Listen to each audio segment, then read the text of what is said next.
Shalom teman-teman semua. Sekarang kita mau mulai ibadah kita, tapi sebelumnya saya mau mengundang Angelita untuk membuka ibadah kita dalam doa.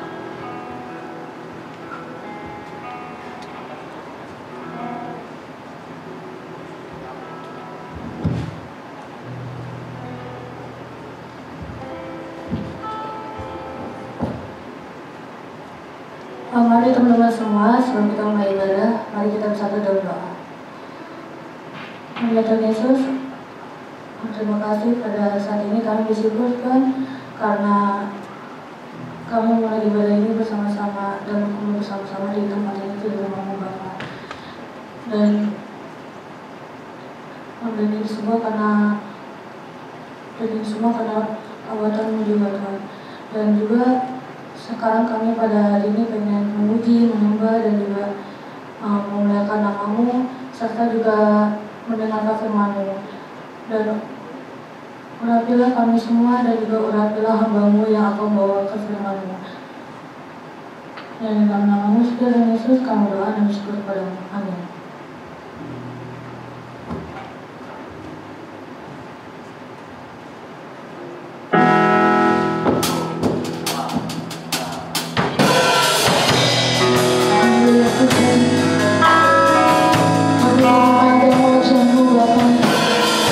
Kami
bersukacita, kita mau bangkit berdiri, kita mau katakan bahwa hari ini adalah hari yang telah dijadikan oleh Tuhan.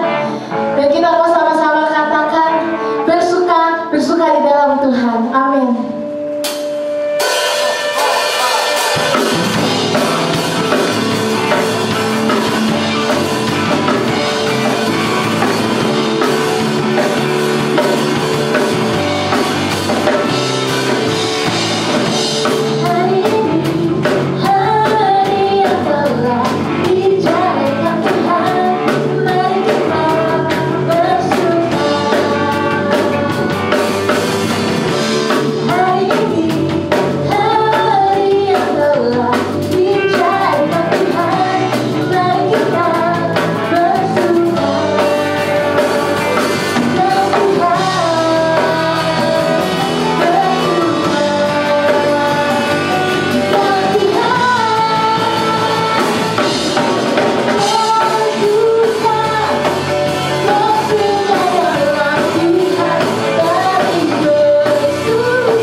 Terima kasih ya Tuhan, buat setiap pengorbanan-Mu yang mulia Bapa.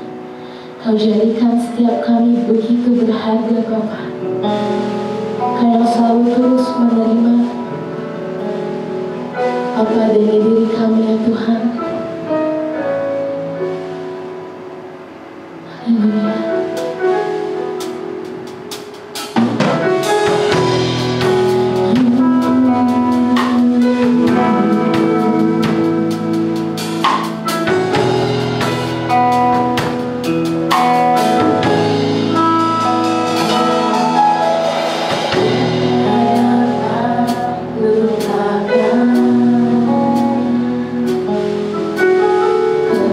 sesuaikan yang ku terima. Permohonanmu yang mulia, jadikan ku berharga. Aku terus menerima. Aku apa adanya. Kekuatan kasih-Mu nyata memulihkan hidupku.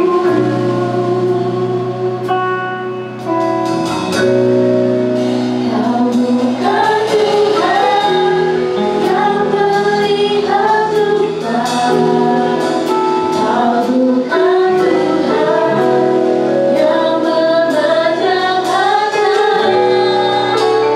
Hati hamba yang selalu Kau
kekuatan yang paling sederhana. Engkau tidak melihat rupa kami. Engkau tidak memberikan persyaratan yang tidak mampu kami penuhi.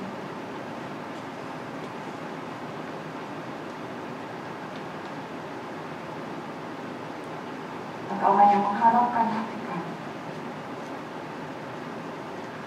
hati yang terpaut kepada Tuhan, hati yang dibawa dalam kerendahan hati. Dan itulah kami hari ini. Kami menghadap Engkau dalam kerendahan hati kami. Kami rindu Engkau menyapa kami dengan firman yang akan menjadi kekuatan dalam menjalani kehidupan ini, yang akan menguasai kehidupan kami agar kami tinggal tetap di dalam kebenaran dan beroleh apa yang Tuhan janjikan kepada kami. Tuhan, tolong kami semua, biarlah Roh Kudus yang telah Kau berikan kepada kami dapat berkarya bagi hati dan pikiran kami, menguasai kehidupan kami, bahkan raga kami, agar kami dapat belajar firman-Mu dan dimampukan untuk melakukannya dalam kehidupan kami. Tuhan, tolong hamba-Mu dalam kelemahan dan keterbatasannya. Tuhanlah yang memampukan agar firman dapat kami pelajari bersama-sama dan membentuk kehidupan kami menjadi semakin serupa seperti Engkau. Terima kasih Bapa. Inilah doa dan syukur kami. Jika ada dosa di dalam pikiran, perkataan, perilaku kami, akan hati dan keinginan-keinginan kami yang telah mendukakan Engkau, maka Tuhan, biarlah anugerah-Mu tetap berlaku atas kami. Pengampunan-Mu tersedia sehingga kami layak di hadapan Engkau. Terpujilah nama Tuhan. Dalam nama Tuhan Yesus kami sudah berdoa dan mengucap syukur. Haleluya. Amin. Shalom. Sekali lagi shalom. Shalom. Tuhan, karena hari ini kita masih diberikan kesempatan sekali lagi oleh Tuhan untuk ada di rumah Tuhan. Mari kita akan sama-sama membuka bahan bacaan firman Tuhan kita yang terambil dari Lukas 10 ayat 27 sampai 28.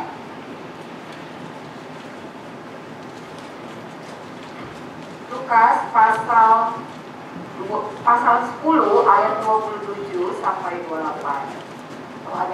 Kalau ada yang membutuhkan Alkitab fisik, mari silakan diambil di depan.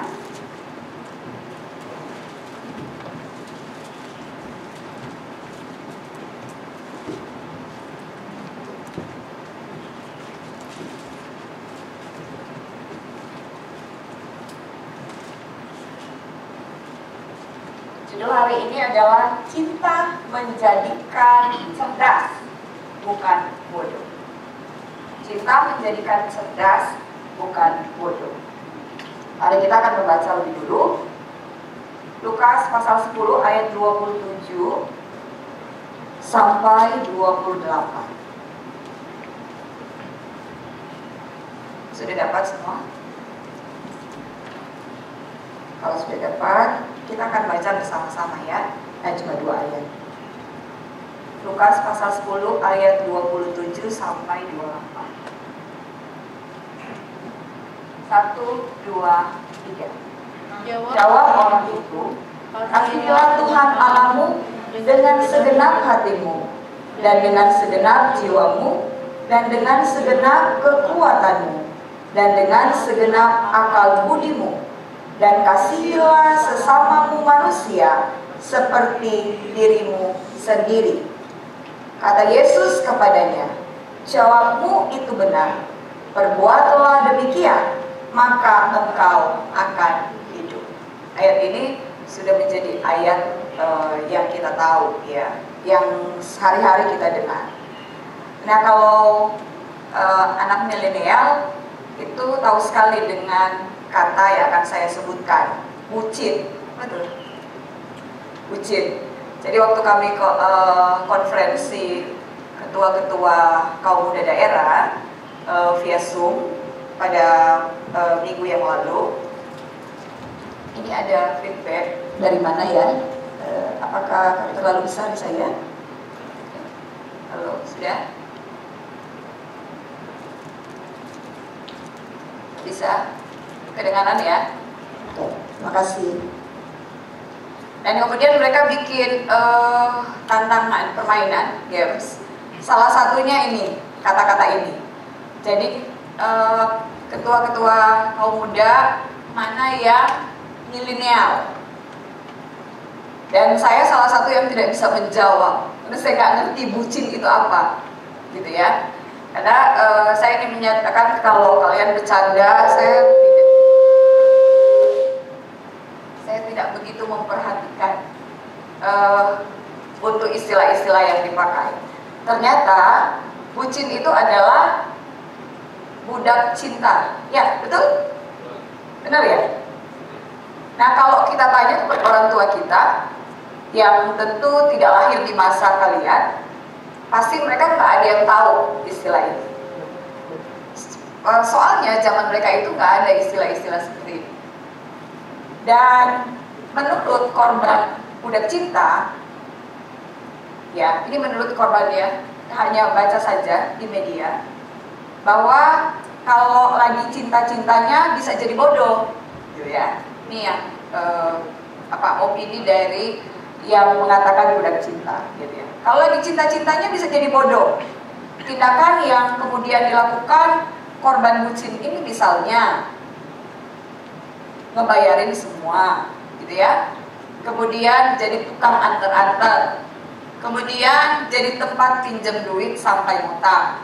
Kemudian jadi tukang bersih-bersih, baik itu kos atau apartemen. Kemudian jadi tukang suruh-suruh. Apa saja yang mau diminta, oke, pokoknya akan dilakukan. Ini namanya budak cinta. Artinya logika yang standar saja sudah tidak memenuhinya, gitu ya. Nah, tapi apakah benar bahwa mencintai membuat seseorang menjadi bodoh? Apakah benar? Coba, sudah ada yang merasakan cinta kepada sesama dan menjadi bodoh? Ada? Ada korban dari itu? Ya mungkin ada juga ya. Hanya kita agak-agak kurang mengaku. Pasti kita punya alibi tertentu untuk hal ini, ya. Mari kita lihat dalam hidup beriman, kita juga perlu bersikap rasional, ya. Ketika bertita, kasihilah Tuhan Allahmu dengan segenap hatimu dan dengan segenap jiwamu. Tuhan tidak berkata, dan buanglah akal budimu. Tetapi Dia bersabda, kasihilah Tuhan Allahmu dengan segenap hatimu dan dengan segenap jiwamu dan dengan segenap akal budi. Dengan segenap akal budi, dalam ayat ini dikatakan dalam bahasa Yunani ialah dianoia, yang berarti suatu kemampuan manusia untuk memahami sesuatu, menginginkan sesuatu, merasakan sesuatu, atau dapat juga diartikan pola pikir kita atau cara berpikir atau berperasaan kita. Komplit ya? Gitu ya. Ternyata perasaan cinta itu tidak menghilangkan logika. Ternyata perasaan cinta itu senantiasa melibatkan logika. Maka kita coba lihat di dalam percakapan Yesus dengan orang-orang Saduki dan kemudian orang-orang Farisi. Bagaimana mereka kemudian menempatkan akal budi mereka di dalam pembicaraan dengan Yesus. Ya, mari kita lihat Matius pasal 22.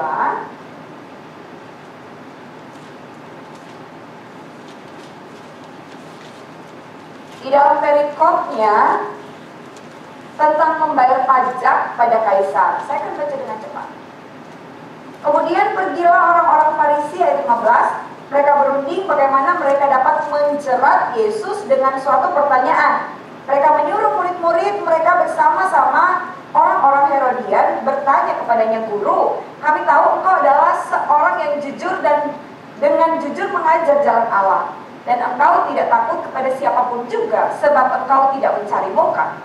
Katakanlah kepada kami pendapatmu, apakah diperbolehkan membayar pajak kepada kaisar atau tidak? Tetapi Yesus mengetahui kejahatan hati mereka itu, lalu berkata, mengapa kamu mencobai aku, hai orang-orang munafik? Apa yang salah di sini?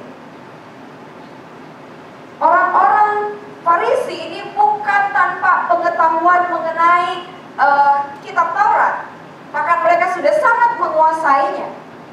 Namun kemudian hanya karena ingin menjerat Yesus, maka mulailah akal-akalan mereka. Makanya kita ada kata, ya, kita punya kata yang kita sebut kalau ada orang yang suka mencoba-cobai, maka kita suka bilang akal-akalan. Kenapa? Karena secara normally sebenarnya, secara wajar, secara sederhana saja, orang-orang Farisi ini tahu bahwa kalau mereka harus membayar pajak kepada kaisar. Dan kemudian Yesus menanggapi, tetapi Yesus mengetahui kejahatan hati mereka itu, lalu berkata, mengapa kamu mencobai aku, hai orang-orang munafik? Tunjukkanlah kepadaku mata uang untuk pajak itu. Dan mereka membawa suatu dinar kepadanya. Maka ia bertanya kepada mereka, gambar dan tulisan siapakah ini? Jawab mereka, gambar dan tulisan kaisar. Lalu kata Yesus kepada mereka, berikanlah kepada kaisar apa yang wajib kamu berikan kepada kaisar, dan kepada Allah apa yang wajib kamu berikan kepada Allah. Apa yang salah di sana? Yang salah bukan pertanyaannya, tetapi akal mereka, pengertian mereka yang mereka putar balikan. Mereka sudah tahu bahwa seharusnya membayar pajak kepada kaisar. Tidak perlu ada penegasan kembali oleh Yesus. Tetapi inilah akal yang bisa dipakai, gitu ya. Bisa dipakai untuk memutar balikan suatu fakta yang ini juga terjadi ketika kita mengasihi seseorang. Bahkan ketika kita mengasihi Tuhan. Nah, di perikop berikutnya, kemudian pertanyaan orang Saduki kepada Yesus, dan ini juga mereka sedang mencoba Yesus.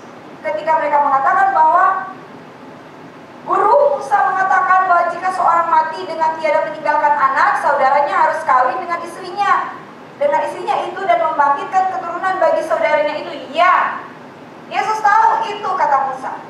Dan mereka kemudian mencontohkan kalau dia punya suami sudah mati, dan kemudian dia punya saudara laki-laki, jumlahnya mereka bersaudara 7. Dan dia harus menikah terus sampai yang terakhir. Dan kemudian ketika hari kebangkitan, siapa yang menjadi suaminya? Dan kemudian kata Yesus apa? Kamu sesat, ayat 29. Yesus menjawab mereka, kamu sesat sebab kamu tidak mengerti kitab suci maupun kuasa Allah. Apa yang tidak mereka mengerti? Orang Saduki sangat memahami Taurat yang ada. Dan itulah kemudian mereka harusnya tidak bertanya, alih-alih bertanya hal ini. Maka kemudian Allah mengatakan bahwa kamu ternyata tidak mengetahui kitab suci. Akal yang seharusnya mereka isi dengan Taurat, ketentuan-ketentuan Tuhan, dan seharusnya membawa mereka berperilaku dan berpikir dengan baik, itu tidak terjadi. Nah, ini kemudian menjadi awasan bagi kita semua bahwa ternyata ketika kita membaca firman, hanya membaca saja dan tidak meminta pertolongan Roh Kudus untuk kita memahami dengan baik, tidak minta tuntunan untuk dibawa kepada kebenaran yang sempurna, maka segala sesuatu sia-sia. Hanya tinggal di dalam kepala saja, menjadi pengetahuan yang nantinya tidak akan memberi manfaat apa-apa dalam kehidupan kita. Betapa minggu lalu kita sudah bicara juga mengenai betapa powerfulnya pikiran kita ini, sehingga Rasul Paulus ingin mengatakan kepada kita bahwa kita perlu hari demi hari mengisinya dengan segala sesuatu yang baik, yang mulia, yang enak didengar, yang patut dipuji. Hal itulah yang harusnya ada dalam pikiran. Dan kemudian yang ketiga adalah hukum yang terutama. Ketika kemudian orang Farisi menyuruh seorang ahli Taurat untuk bertanya dan mencobai Yesus kembali, di ayat 34 sampai 39. Dan di sini juga kemudian bacaan yang tadi kita baca dari Lukas pasal 10 ayat 27-28 itu dituliskan Dan bahkan ini yang Yesus sampaikan. Ketika orang-orang Farisi mendengar bahwa Yesus telah membuat orang-orang Saduki itu bungkam, berkumpullah mereka. Dan seorang dari mereka, seorang ahli Taurat, bertanya untuk mencobai dia, "Guru, hukum manakah yang terutama dalam hukum Taurat?" Jawab Yesus kepadanya, "Kasihilah Tuhan Allahmu dengan segenap hatimu dan dengan segenap jiwamu dan dengan segenap akal budimu." Itulah hukum yang terutama dan yang pertama. Dan hukum yang kedua, yang sama dengan itu ialah kasihilah sesamamu manusia seperti dirimu sendiri. Pada kedua hukum inilah tergantung seluruh hukum Taurat dan kitab para nabi. Nah, ini juga yang menjadi hukum kasih bagi kita. Kedua hal ini, kita mengasihi Allah dengan akal kita, sehingga kita tidak berperilaku seperti yang ada pada zamannya perjanjian lama. Ada orang-orang yang tidak mengenal Allah, yang bukan umat Israel, yang kemudian menyembah Allah mereka dengan mempersembahkan anak mereka sebagai korban. Tentu kita punya cerita yang hampir mirip. Ketika kemudian Abraham diminta oleh Allah untuk mengorbankan anaknya, tetapi tidak sama sekali dimaksudkan untuk menyembelih anaknya. Karena Allah sedang ingin menyatakan kepada Abraham bahwa aku adalah Allah yang mampu menyediakan segala sesuatu yang kamu perlukan. Maka kemudian Allah menggantinya dengan anak domba. Inilah yang kemudian harusnya menjadi catatan penting bagi kita, bahwa Allah tidak pernah menuntut sesuatu yang tidak kita punya ketika mengasihi Dia. Maka tadi kita sudah nyanyikan, Allah hanya meminta hati yang memiliki sifat hamba itu. Itu bahkan cukup dan lebih dari cukup. Karena dengan sifat hamba itu kemudian kita mau merendahkan diri di hadapannya, mau menundukkan semua akal kita di bawah kehendak Allah. Maka akal kita, ketika kita mencintai Allah, kita juga tidak membabi buta. Kita tahu sekarang bagaimana kemudian isu yang begitu liar, bahkan orang-orang memakai hanya logika, menaruh kebenaran dari kepalanya, dari pikirannya, dan memaksakan itu menjadi aturan agama, begitu, dan kemudian dipakaikan untuk semua orang.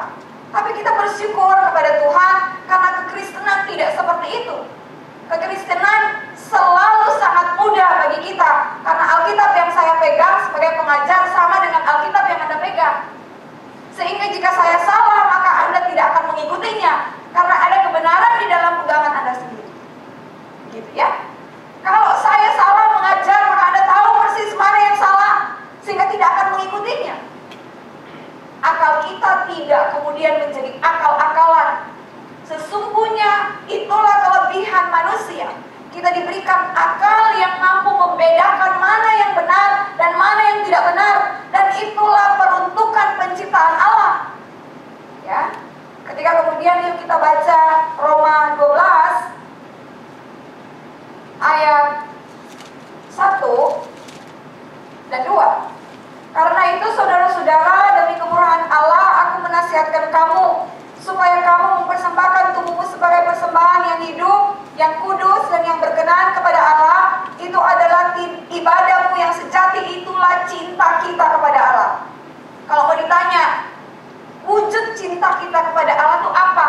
Ibadah yang sejati, di mana kita mempersembahkan seluruh tubuh kita, hidup kita, yang kudus dan yang berkenan kepada Allah. Hanya itu, tidak ada hal yang lain. Ibadah yang sejati. Tapi ayat 2 kemudian yang memastikan itu terjadi adalah, janganlah kamu menjadi serupa dengan dunia ini, tetapi berubahlah oleh pembaharuan budimu. Ini suka kita skip, ya.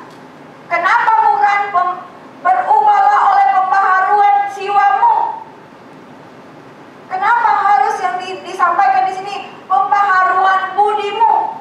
Itu yang kita sebut akal, otak yang ada pada kita, yang memiliki kemampuan yang luar biasa. Kalau kalian mau coba search di Google, maka kemudian kemampuan akal yang kita pakai, yang sangat bahkan yang sudah punya intelijensi yang tinggi sekali, itu 10%.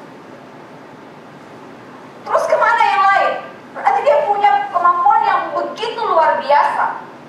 Maka kemudian di dalam Roma 12 ayat 2 itu disampaikan ketika mengalami pembaharuan budi, maka kamu dapat membedakan manakah kehendak Allah, apa yang baik, yang berkenan kepada Allah dan yang sempurna. Ini yang patut kemudian kita tahu ya dan perhatikan, bahwa hanya dengan pembaharuan budi yang kemudian dibaharui oleh Tuhan sendiri melalui apa? Melalui firman. Selalu sangat klasik cluenya gitu ya. Tipsnya klasik banget, selalu balik ke laptop kita tuh yang mana? Alkitab. Selalu balik lagi ke Alkitab dan balik lagi ke Alkitab. Sehingga kemudian kalau kita baca dari Kejadian sampai Wahyu, maka terus digaungkan bahwa betapa kita perlu merenungkannya, membacanya setiap hari. Bahkan ajaran yang disampaikan untuk orang Israel, orang tua, dikatakan didiklah anakmu pada waktu dia bangun, pada waktu dia tidur, pada waktu dia berjalan, di mana saja dia ada. Ini tips klasik sekali yang selalu balik lagi ke situ, balik lagi ke situ. Tapi ini yang paling suka kita abaikan. Ini yang paling suka kita anggap tidak terlalu penting.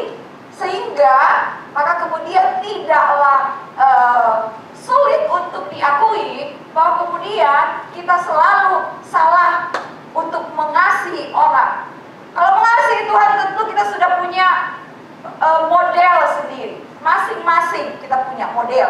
Walaupun ada format yang sebenarnya menjadi ukuran kita di Roma 12 ayat 1.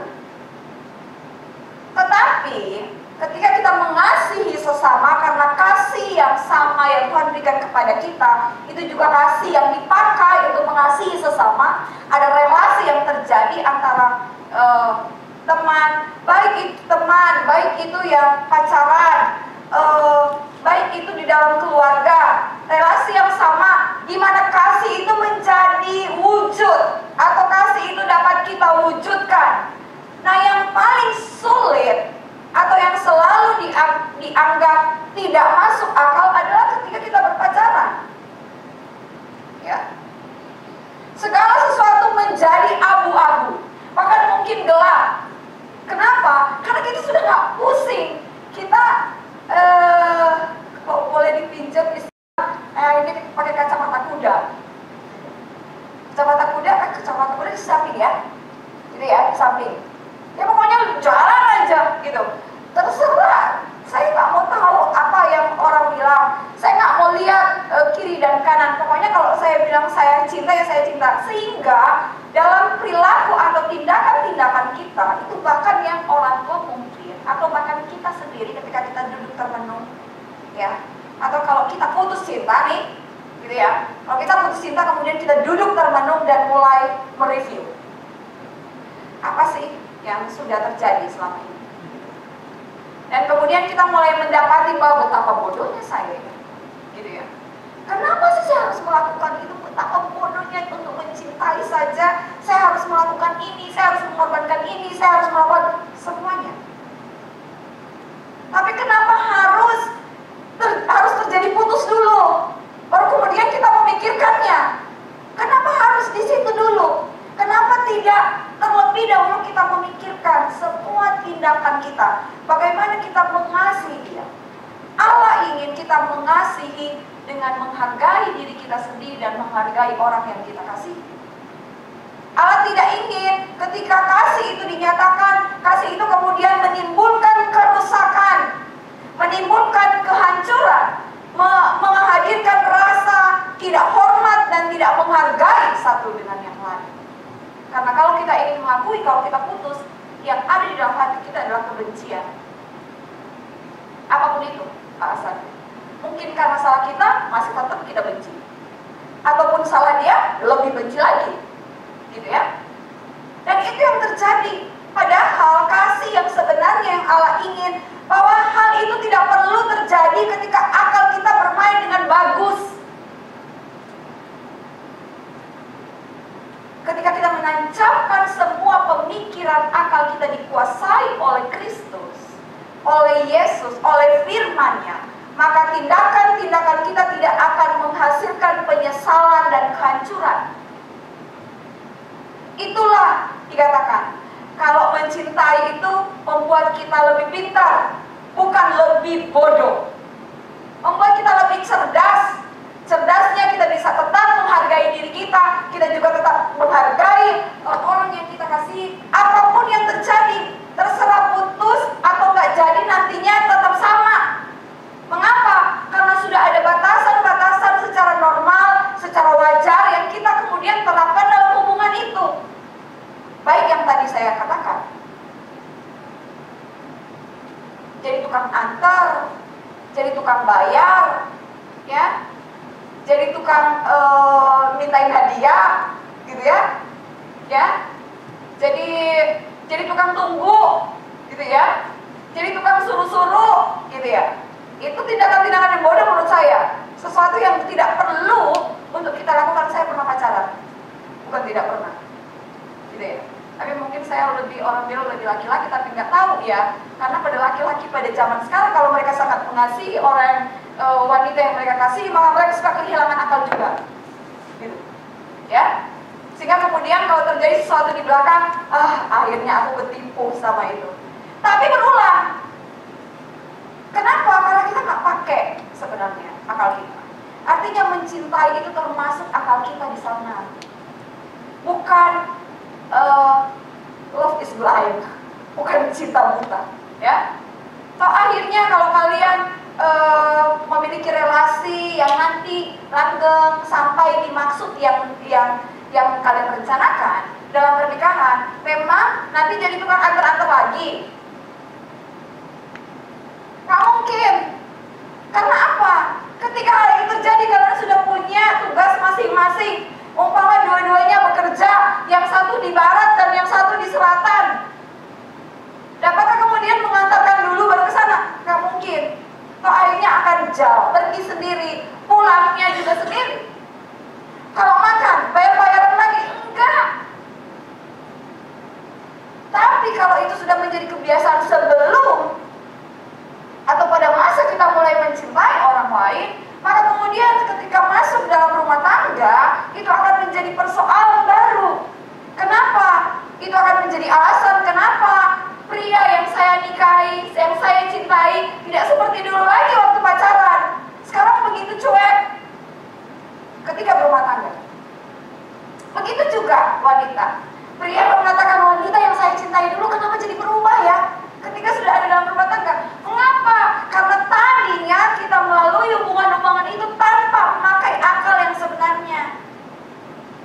Tapi beruntung kita anak-anak Tuhan, karena kita punya guide-nya, ya. Ketika kita mau menyerahkan kehidupan kita untuk dipimpin oleh Tuhan melalui firman-Nya dan Roh Kudus, maka kita akan membuat atau menghasilkan tindakan-tindakan dan keputusan-keputusan, respon-respon yang tepat, baik dalam hubungan yang seperti ini. Begitu juga kepada keluarga, begitu juga kepada persekutuan, begitu juga kepada Allah sendiri. Maka Allah tidak pernah menginginkan kita bodoh. Allah juga meminta kita mengasihi dirinya dengan aturan-aturan yang sebenarnya sangat gampang kita ikut. Hanya perlu kemauan untuk melakukannya. Begitu juga untuk mencintai orang lain dalam koridor akal yang wajar, yang normal. Kita perlu kemauan dan perlu memahami dengan baik. Maka kalau sudah kita dibaharui, kita akan saling menerima, kita tidak akan saling menuntut, kita tidak akan saling memperdayai, tidak akan saling memanfaatkan di dalam setiap hubungan di mana kasih itu menjadi buahnya. Cinta kita adalah cinta yang cerdas, bukan cinta yang bodoh. Cinta yang menghargai orang, cinta yang menjadikan orang lain itu sangat berarti, ya, tapi tidak dengan tindakan-tindakan yang bodoh. Karena apa? Saya ingin menyampaikan sesuatu yang mungkin ini klis sekali buat kalian, ya, bahwa kalau kalian mau jadi istimewa, mulailah membangun diri Anda menjadi orang istimewa. Kalau kalian membangun dengan apa yang kalian pakai, sehingga kelihatannya istimewa, maka nanti satu saat yang kita pakai itu tidak ada lagi, maka Anda tidak akan merasa tidak berarti. Karena itu sangat sementara. Sedangkan diri kita itu yang paling penting. Jadilah dirimu diri yang istimewa, bukan karena apa yang Anda kenakan, tetapi karena pribadi Anda sendiri. Sehingga di situasi yang paling sulit, yang kamu gak punya apa-apa pun, orang masih tahu Anda istimewa. Itu yang jauh lebih pokok. Dari mana istimewa itu? Brain. Akal kita itu dipakai menjadi orang istimewa. Akal kita ini kemudian akan melahirkan tindakan, karakter, membawa kita kepada pribadi-pribadi yang sangat istimewa, yang layak dilabelkan istimewa. Bagi orang percaya, keistimewaan kita hanya terletak kepada mampu nggak kita hidup benar atau tidak. Kemampuan untuk hidup benar. Maka bukan saja kita istimewa di hadapan Tuhan, Tuhan berjanji ketika kita hidup dalam kebenaran itu, maka aku akan mempermuliakan engkau di hadapan Bapa dan di hadapan manusia. Anda akan menjadi istimewa. Baca Alkitab ya, Kejadian sampai Wahyu ya, itu tokoh-tokoh yang menjadi tokoh-tokoh istimewa itu bukan karena apa yang mereka pakai. Salah satunya siapa? Yusuf, Daniel, Nehemia, Rasul Paulus, ya, Timotius. Mereka adalah orang-orang yang menjadi istimewa karena pribadinya, bukan apa yang melekat di luar dirinya dilekatkan kepada mereka, bukan jabatannya, bukan kecakapan, kemampuan, skill, keahliannya, bukan itu, tetapi pribadi mereka. Maka inilah yang penting, karena kasih itulah yang akan terus dicari zaman demi zaman. Kalau dunia berubah, semuanya sudah terbang, gitu ya. Nanti kalian punya transportasi itu sudah di udara semua. Apakah kasih itu akan tidak dicari? Tetap akan dicari. Kalau kalian nonton film, maka sudah abad keberapa yang begitu jauh kemudian mereka rancang di film itu, selalu yang menjadi poin penting adalah kasih, relasi satu dengan yang lain itu tidak bisa hilang, dan nilainya begitu penting dan begitu besar. Maka karyakanlah itu dalam hidup.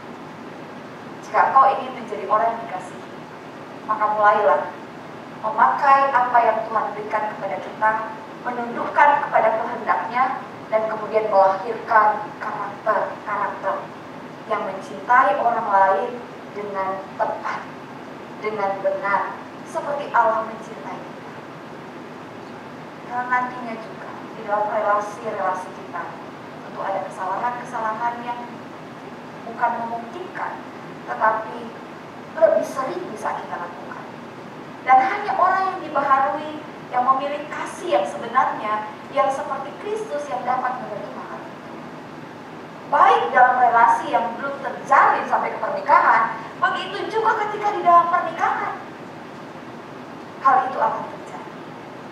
Maka betapa penting untuk mencintai dengan akal yang benar. Bawalah diri kita kepada Tuhan. Kali-kali kita harus datang kepadanya, tundukkan segala akal kita kepada Dia, segala keinginan, segala pengertian kita kepada Kristus. Maka biarlah Dia membaharui kita sedemikian rupa, sehingga kemudian kita menjadi orang-orang yang mencintai dengan cara yang cerdas dan menjadi lebih cerdas, bukan mencintai dengan cara yang bodoh sehingga tidak menjadi lebih bodoh. Ya, PR-nya adalah untuk orang-orang muda, maka bacalah Amsal.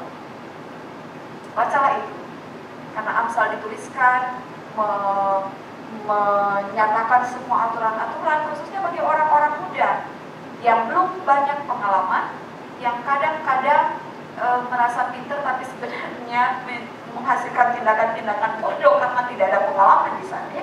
atau tidak suka akan pengertian dan pengajaran dan didikan. Dan dapatlah hikmat dari Amsal itu memenuhi pikiran kita, sehingga kita dapat mencintai, mengasihi Tuhan dengan akal budi yang sudah dibaharui, begitu juga mengasihi sesama kita dengan akal budi yang sudah dibaharui, sehingga kasih yang kita berikan bukanlah kasih yang sia-sia, tetapi kasih yang sempurna. Amin. Oke, silakan.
Pagi hari ini ya Bapak, kami mengumpulkan kami kembali bersama-sama memuji menyembah nama-Mu.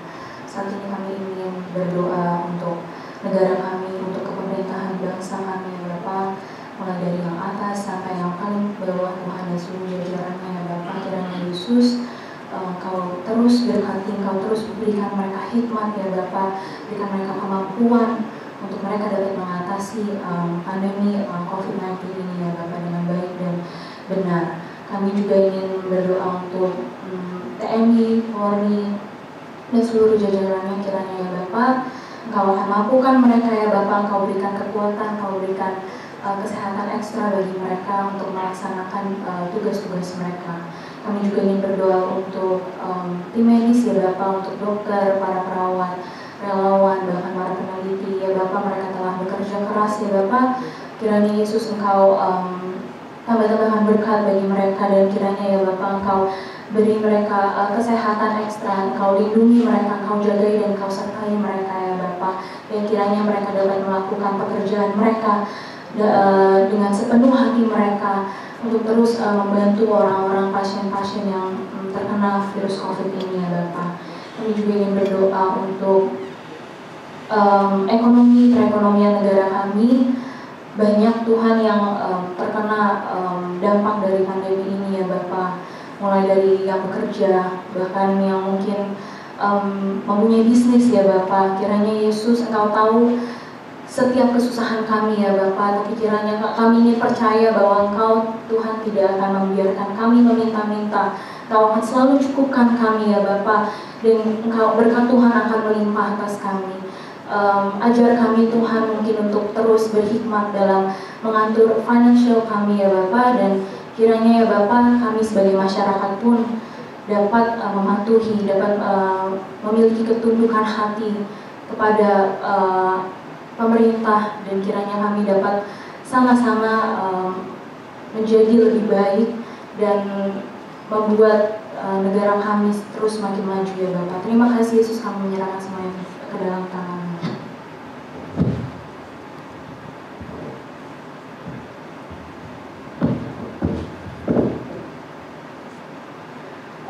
Tuhan, terima kasih Tuhan untuk berkat-Mu, untuk kebaikan-Mu yang selalu senantiasa hadir bagi kami ya Bapa. Terima kasih ya Tuhan untuk kesempatan yang Tuhan berikan kepada kami, sehingga kami bisa berkumpul bersatu bersama di dalam rumah-Mu ya Tuhan. Tuhan, pada saat ini kami akan tetap menaikkan setiap pokok doa kami ya Bapa. Terlebih kami ingin berdoa bagi setiap keluarga Spark ya Bapa, mulai dari pembina, pengurus ya Bapa, dan juga jemaat ya Tuhan. Kiranya Engkau hadir bagi setiap kami ya Tuhan, melawat kami ya Tuhan, menjadikan kami terang bagi sesama kami ya Tuhan, dan kiranya Engkau tetap menyertai kami ya Tuhan, supaya kami bisa tetap untuk melayani Engkau ya Tuhan dimanapun kami berada ya Bapa. Bapa, pada saat ini juga kami menyerahkan Bina kami Kateli ya Tuhan. Engkau yang mempercayakan Kateli pada setiap kami ya Bapa, dan kami juga percaya Engkau akan menuntun Kateli ya Bapa untuk menyelesaikan setiap bagian-bagian dari pekerjaan Tuhan ya Bapa. Engkau menjaga Kateli, Engkau melawat Kateli ya Tuhan. Terima kasih ya Tuhan. Kami juga berdoa untuk setiap gereja kami ya Tuhan, gereja CLS ini ya Tuhan. Kiranya Engkau memberkati dari Gembala Senior ya Bapa, setiap pengerja bahkan jemaat-jemaat yang lain ya Tuhan. Kiranya Engkau tetap merancang gereja kami ya Tuhan supaya sesuai dengan seturut dengan kehendak-Mu saja ya Bapa. Kiranya Engkau juga memberkati setiap jemaat-jemaat yang ada ya Bapa, supaya bisa memberikan dampak ya Bapa untuk setiap orang yang Bapa, dan menjadi terang dan garam bagi setiap sesama kami ya Tuhan. Tuhan, terlebih juga kami ingin berdoa bagi setiap gereja-gereja yang ada di Indonesia ya Bapa. Kiranya Engkau memberkati setiap proses ibadah yang dilakukan ya Bapa, baik secara online maupun secara kami sekarang ini ya Bapa. Kiranya Engkau turut campur tangan ya Bapa untuk setiap proses ibadah yang dilakukan ya Bapa. Biarlah setiap jemaat-Mu, setiap umat-Mu ya Bapa tetap merasakan firman-Mu yang selalu hadir bagi setiap kami ya Bapa. Terima kasih ya Tuhan. Kiranya kemenangan Tuhan terjadi bagi setiap kami, bagi setiap gereja-gereja di Indonesia ini ya Tuhan. Terima kasih ya Bapa. Di dalam nama-Mu kami berdoa mengucap syukur. Haleluya. Amin. Shalom Spark, berikut adalah pengumuman untuk hari ini. Pengumuman pertama mengenai ibadah Spark akan diadakan setiap hari Minggu pukul 9 pagi. Selama ibadah berlangsung, tidak lupa untuk kita menjalankan protokol kesehatan. Bagi teman-teman yang ingin memberikan persembahan, bisa juga mentransfer ke nomor OVO atau nomor rekening yang tertera pada layar atas nama Geraldine Agusta. Terima kasih atas persembahan teman-teman. Tuhan Yesus memberkati. Untuk pengumuman berikutnya mengenai Malam Doa Spark, diadakan setiap hari Kamis pukul 20.00 WIB via Zoom app. Mari bergabung dan berdoa bersama-sama. Berikut adalah protokol kesehatan selama beribadah di Spark. Yang pertama, jemaat yang hadir wajib dalam keadaan yang sehat, tidak dalam keadaan yang sakit seperti demam, batuk, flu, dan lain sebagainya. Yang kedua, jemaat wajib menggunakan masker dari rumah saat di gereja dan sampai pulang ke rumah. Yang ketiga, jemaat diharuskan untuk mencuci tangan sebelum masuk ke ruang ibadah Spark. Yang keempat, akan diadakan pengecekan suhu badan sebelum memasuki ruang ibadah Spark. Apabila suhu badan lebih dari 37,5 derajat, maka jemaat tidak diperbolehkan untuk mengikuti ibadah Spark. Yang kelima, jemaat wajib menggunakan hand sanitizer secara berkala. Yang keenam, jemaat wajib duduk di tempat yang telah disediakan sesuai dengan protokol kesehatan. Yang ketujuh, jemaat dimohon untuk tidak menyentuh apapun saat ibadah, kecuali para penata layan yang bertugas. Yang kedelapan, jagalah kebersihan dengan selalu membuang sampah pada tempatnya. Demikian pengumuman hari ini. Terima kasih. Tuhan Yesus memberkati. Tak dapat lupakan kebaikan yang ku terima, pengorbananmu yang mulia, jadikan ku berharga.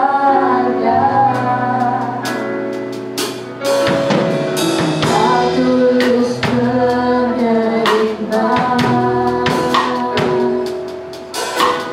aku apa adanya,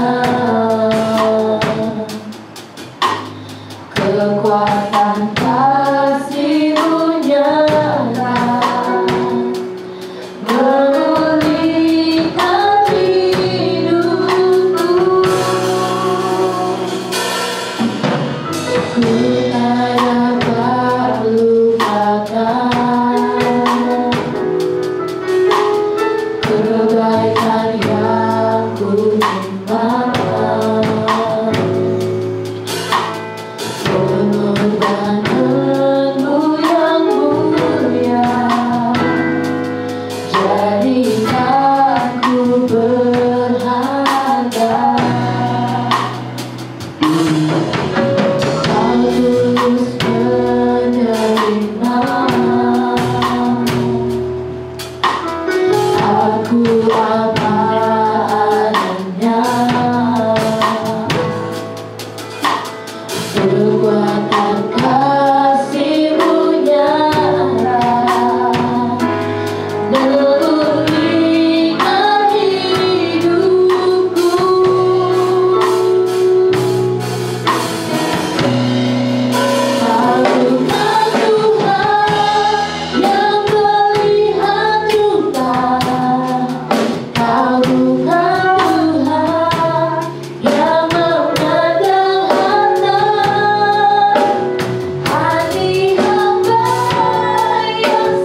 yang dapat kami persembahkan kepadamu.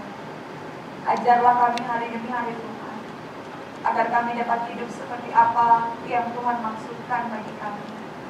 Tuhan tolong biarlah firman yang telah kami ketahui akan menguasai seluruh kehidupan kami dan akan menghasilkan kebenaran dalam setiap pikiran dan tindakan-tindakan kami, sehingga dalam hal mengasihi pun kami dapat melakukannya dengan baik dan benar. Kami tidak akan menjadi orang-orang yang dibodohi oleh perasaan sehingga menghasilkan tindakan-tindakan yang dapat merugikan kehidupan kami, baik pribadi ataupun merugikan orang lain yang kami kasihi. Tapi biarlah kasih yang tinggal di dalam kehidupan kami adalah kasih yang membangun, kasih yang menghargai, kasih yang menerima dengan baik, kasih yang benar seperti yang Engkau contohkan kepada kami ketika Engkau menerima kami apa adanya. Engkau mengorbankan dirimu menyelamatkan kami yang tidak layak memenuhi kriteria untuk diselamatkan. Tapi biarlah kasih itu yang hadir dalam kehidupan kami, sehingga kasih yang juga akan kami nyatakan kepada sesama kami bukanlah kasih yang memanfaatkan orang lain, bukanlah kasih yang memperdayai orang lain, bukanlah kasih yang merugikan orang lain. Terima kasih Tuhan untuk firman-Mu hari ini. Dan Tuhan, kami akan pulang dengan penyertaan Tuhan. Lindungilah kami di perjalanan kami, lindungilah keluarga kami. Di masa-masa pandemi ini Tuhan, banyak hal yang perlu kami waspadai, tapi kami mau serahkan juga semuanya ke dalam kendali Allah, agar perlindungan-Mu tersedia atas seluruh keluarga kami. Tuhan, karuniakanlah kesehatan, semua karya usaha kami biarlah dihadirkan berkat di dalamnya, menjadi berhasil dan dapat menolong kehidupan, kelangsungan kehidupan keluarga, memenuhi lumbung-lumbung kami tersedia, persediaan makanan untuk keluarga kami, di mana kami dapat terus bersuka cita dan bersyukur atas kebaikan Tuhan yang senantiasa hadir dan tidak pernah berkesudahan dalam kehidupan kami. Biarlah masa-masa sulit ini iman kami semakin kuat, semakin teguh kepadamu, karena kami melihat bahwa Allah sekali-kali tidak pernah meninggalkan kami ketika kami merenungkan, duduk, memikirkan segala sesuatu yang terjadi. Kami senantiasa mendapati begitu banyak kasih Tuhan yang dinyatakan dalam kehidupan kami. Maka biarlah kami menjadi pribadi-pribadi yang kuat di dalam Tuhan dan terus setia dan taat kepada Tuhan. Sebagai wujud kasih kami kepada Allah, kami akan mempersembahkan seluruh kehidupan kami menjadi persembahan yang hidup di hadapan Tuhan. Orang-orang muda yang ada, tantangan, godaan begitu banyak menghampiri kehidupan mereka. Tapi Tuhan, Engkau adalah Allah yang berkuasa.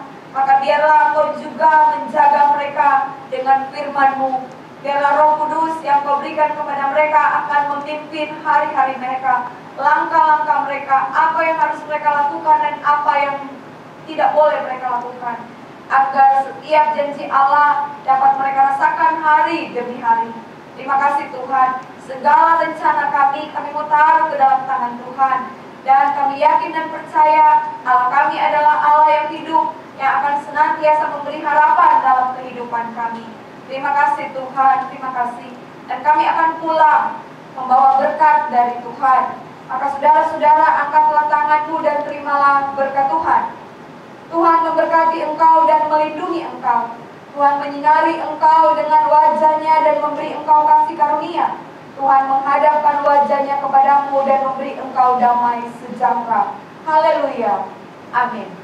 Di nama Tuhan, selamat hari Minggu. Tuhan memberkati kita semua.